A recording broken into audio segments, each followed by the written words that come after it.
Nahanap ko si Boss Vic. Pero may bisita na naman tayo. Ni hao. Hello. Ay. Kung hey, Pachoy. Hoy! New Year pa lang natin, hindi pa ng Chinese. Oh, from Macau. From Macau. Mr. Shinundot. Shinundot. I have a gift for you, Doc Oh, Atoy. really? Because Boss Vic told me to come here. Aha. Yeah. And you will be the one helping me to discuss the, alam nyo ba? See Right? how can how it is, 我知。因為有同學聽佢哋話啊， Wow. 個先狗咯na， Ha? 個先狗咯 Singkong lugaw yun. no. Binaliktad mo lang eh.，Sophie Sophie. 狗咯， Piso. nagtaas. Ano yung gift mo sa Ako, akin? gift sa'yo para Happy New Year. Okay. Wa, ikaw takot. Ay, si Raul. Napagkakalata, ikaw takot, Dok Atoy, matatakotin. Okay, gift sa'yo yan. Yeah. Para prosperity. Oh, Check bigay natin. kita. Bigay kita, yan. Candy. Yan. Para sweet. Candy. Pasok ng pera. Sweet. Meron pa. Oh, ano Meron pa? pa ako bigay sa'yo. Buto.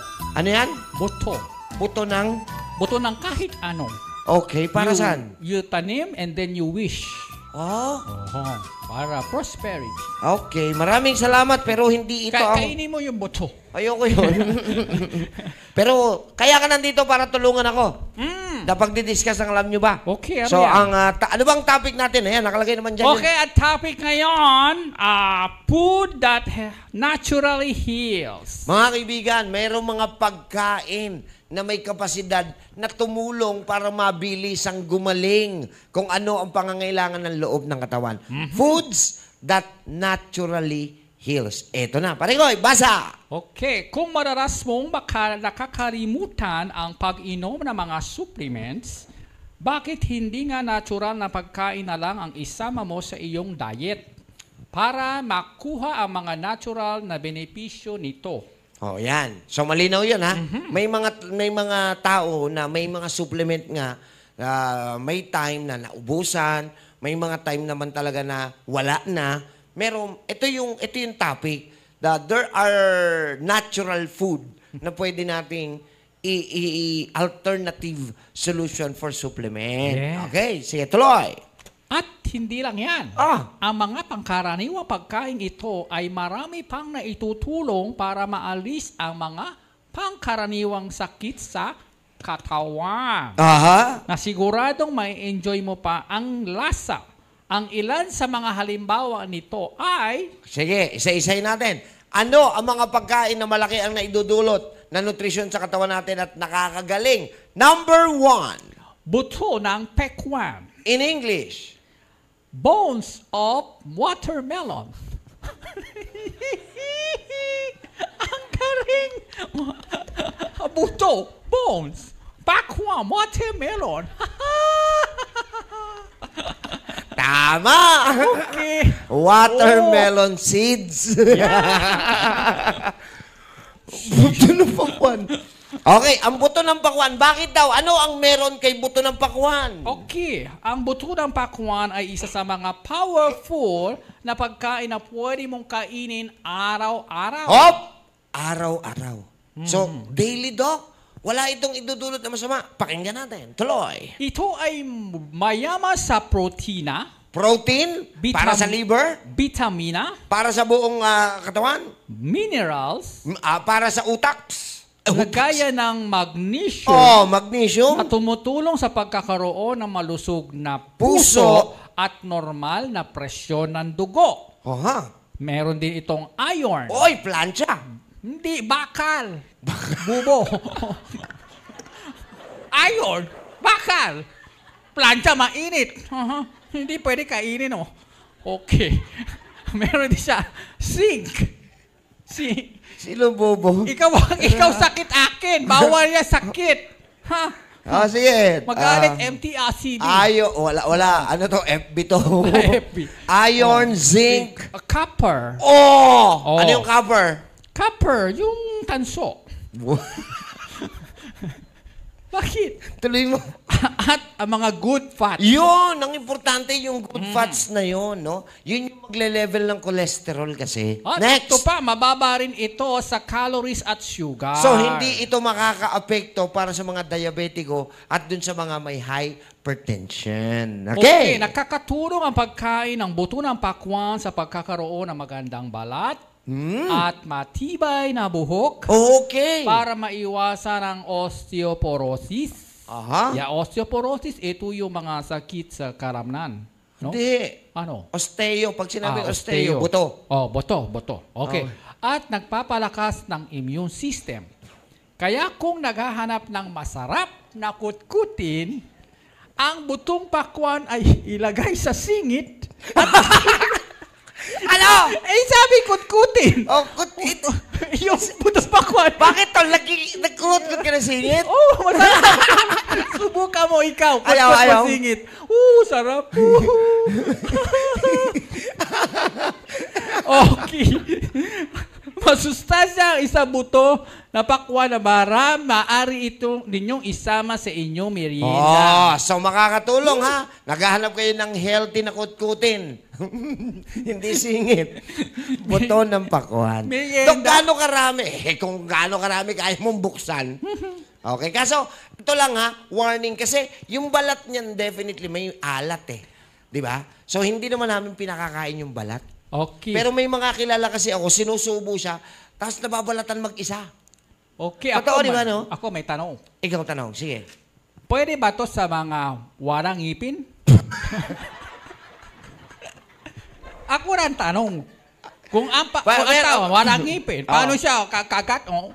Ano, pabubuksan na sa iba. Okay. How sweet. Okay. Okay. Hindi pwede price. Ano? Price. Paano hindi naman nabubuksan ng flies yan? Price, tas nga kain. Pwede naman. Alam ka na, lunok agad. Wala ka na. Okay, so yan yung number 1, buto ng pakwan. Pakwan. Number 2, healthy. Number na nakakatulong para mabilis ang gumaling. Number 2, Grapes. Wow. Or ubas. ubas. Ubas. Ubas. Yan, ubas. Ubas. Sabihin nyo nga, ubas. Ubas. O ito, mansanas. Para kasi Cardo. See? Cardo. Ito. Di ba ganun siya magsalita? Sinasabi ko sa'yo. Karing Action. Action movie Gusto ko yan Peng, peng, peng, peng. Sinasabi ko sa'yo. Karing Huwag mong susubukan na ako'y pakainin ng sinigang. Kasi maasim yun. Karing, may kamukha ka artista. Sino? Si Cardo. Sino? Si Apeng. Apeng Dadal. Uba. Okay ako ba sa ubas? Yung malakas. Oy, kasama yung ubas. Okay, mga ubas. Nahulog na. Bakit bukas to? Ayaw, ubas sa kain Sino? Sino kumana? May kumana. Harap, ubas. Harap. Galing sa singit ang ubas. Lasang singit Ha. na. Okay Makain ba? ng singit? Di, dila lang. De.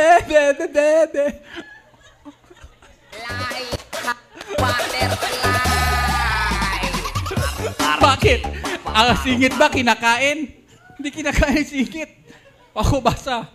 Huwag kayo ingay.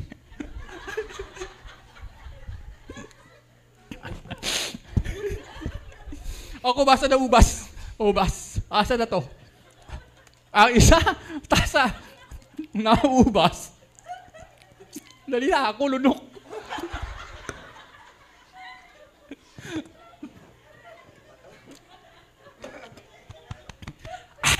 Okay, show mo Wala kwenta. Ubas, okay. Balik tayo ubas. Dahil si Jerry man. Ang isang tasaw. Isang tasa. Ang dami. Isang tasa, teacup. Okay. Isang tasa ubas ay nakakatulong kung ikaw ay constipated. Ang dami nating dating iniisip, ano kaya ang solusyon pag hindi ako madumi? Kasi pag sinabing constipated, it means hindi ka nakakadumi everyday ng twice a day. Ang regular at normal should be 2 to 3 in a day. So if you are moving out once a day, you are considered constipated, which means kulang ka sa fiber enzyme, and good bacteria inside. Tuloy na natin. Okay, isa rin ang ubas sa mga prutas na nagpapalakas ng brain power, Oo, utak. nagpapalinaw ng mata, Oo, lagay mata. laki mata. Pilipino, laki mata. Chinese, liit mata. Oo nga. No, bakit kaya? Oh. Kasi mga Chinese, lagi kain pansit. Oh, ngayon. Ay, pansit! Oo. Mga Pilipino, lagi kain isda. Oh. Oh, isda! Kaya laki mata. Sige, balik tayo rito. Palinaw na mata.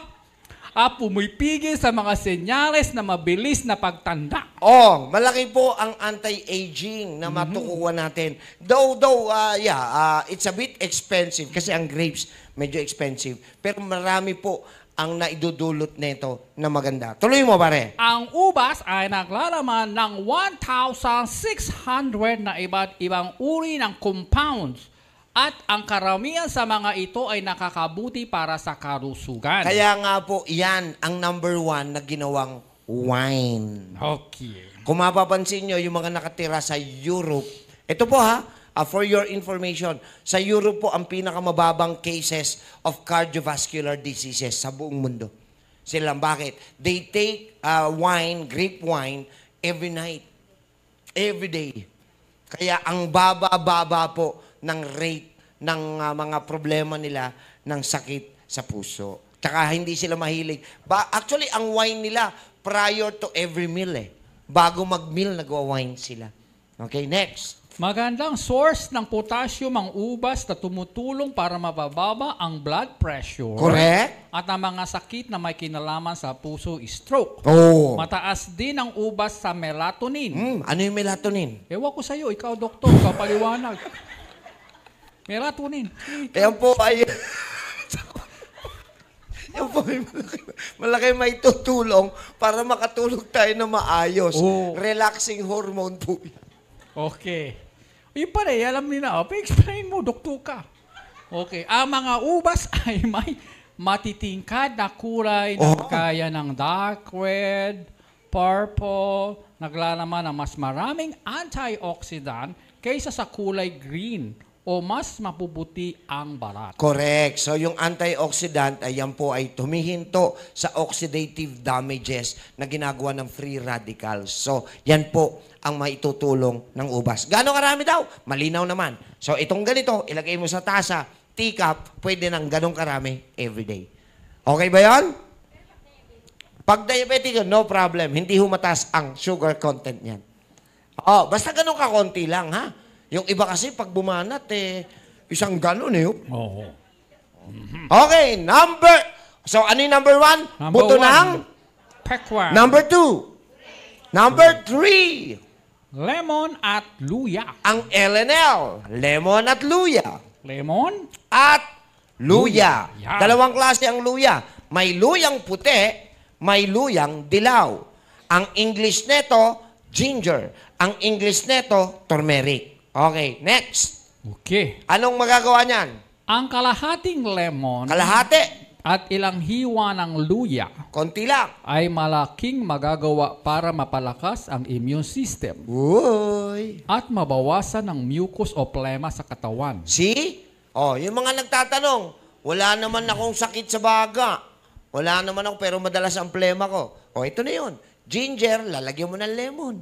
Sige, tuloy. Nagagawa rin na kombinasyon ng lemon ay luya na malayo sa panganib sa pagkakaroon ng uri ng cancer. Dahil? Dahil sa pinaniniwala ang batay sa mga pag-aaral na ang luya ay pumipigil sa pagdami at pagkalat ng cancer cells sa Anong katawan. ibig sabihin nito? Yung luya ha. Ang tindi ng turmeric, no? Pinipigil niya ang cell mutation. Ang cell mutation po ay yung paglaganap o pagdami ng cancer cell. Yun yung nag-mutate siya. Kunwari, ako, mag-isa lang ako. Para dumami ako, gagawa ako ng mga, mag-mutate ako. So, yun yung ginagawa ng cancer cell. Kaya niya yun. Pero kayang pigilin yun ni luya. Next. Habang ang lemon naman ay nagtataglay rin ng ilang anti-cancer properties. Maganda rin ang lemon ginger tea para sa puso, maalis ang pagduwal at pagkahilo, makontrol ang blood sugar at mabawasan ang pamamaga. Yan. So, napakataas din ng anti-inflammatory property. So, yan po ang gagawin natin. Kalahating lemon at ilang pirasong tadtad ng luya. Dok, ano yung pakukuluan? Actually, kahit hindi i-squeeze nyo yung lemon sa tasa, tapos yung luya, lagyan nyo na mainit na tubig. Parang tsaa. Pero, tsaka pag natikman nyo, Dok, iba yung lasa niya, maanghang na maasim.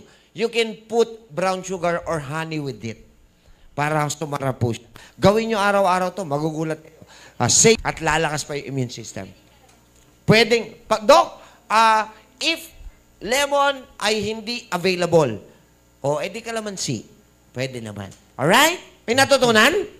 Maganda ba? Ganda. Palakpakan naman para... Kayo palakpak. Kung hindi palakpak, kayo patay, ha? So, ang una ay buto ng pakwan. Ang number 2 ay grapes. Number 3, lemon at... Okay, number 4. Oh, paborito nila. Oh, Ang saging. saging. Ah, Anong English ng saging?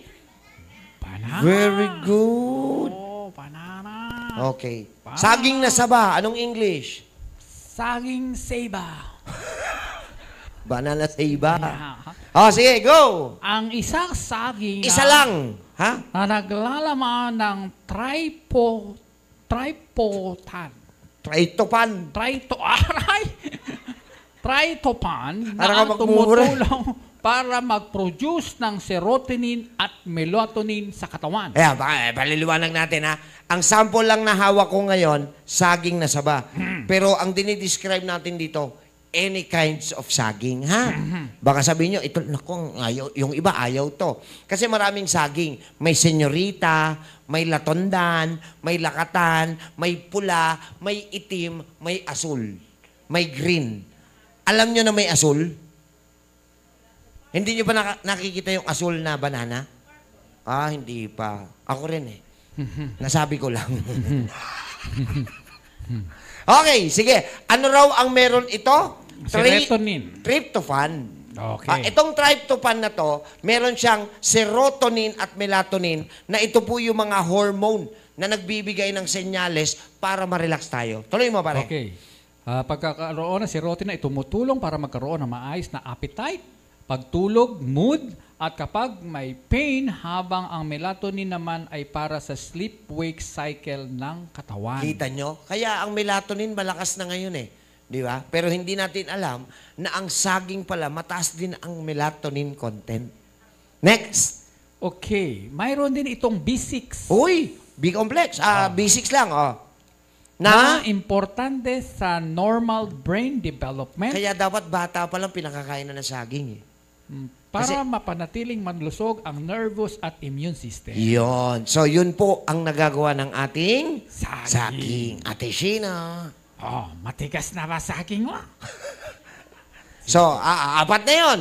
Balikan natin para hindi makakalimutan. Number 1. Buto ng pakwan. Number 2. Ubas. Number 3. Lemon at luya. Number 4. Saging. And last but not the least, number 5, ang Peppermint. peppermint. Ayan, pakita po namin sa monitor. Yan po ang peppermint. Sige, Okay. paliwanag. Ang peppermint ay ang isang kutsara ng peppermint Isang kutsara lang, ha? ay nakakatulong para mapababa ang stress, magkakaroon ng maayos na digestion at mawala ang pananakit ng ulo. Ito rin ay may antibacterial properties na tumutulong sa mga sintomas ng allergies at baradong daluyan ng hangin. Naku, isang kutsara lang pala yan, ha? So, Dok, yung dahon, paano kukutsarahin yan? Hindi, hihiwa-hiwain yon. Kung gusto nyong salinan ng mainit na tubig, pwede. Tapos salain nyo, isang kutsara nun, pwede mong iinumin. Kaya napansin nyo, pag nakakaamoy tayo ng mint, Mint. nare-relax tayo. Kaya yung mga anong tawag dito? Yung scented oil, Aha. pag naamoy natin, yung mga pinapahid natin, pag naamoy natin yung mint, Peppermint. bakit? Meron po talaga siyang, yung aroma niya nagpapababa talaga ng stress. What more kung ipapasok mo siya sa loob? So mga kaibigan, yan po ang 5 na natural na pagkain na malaki ang maidudulot sa ating kalusugan at makakatulong para sa kagalingan na pwede niyong isama sa inyong araw-araw na pangkabuhayan. So, ulitin natin. Number 1, buto ng Pakwan, Number 2, grapes. Ubas. Number 3, lemon at luya, Number 4, saging, and last but not the least, Peppermint. peppermint. Yan. At natutunan niyo yan dito lang sa aming Alam Alam Nyo Ba? Galing, galing. Ha, Okay. saya. Ayos ba? May natutunan ka ba? Wala. Ako lang basa. Okay.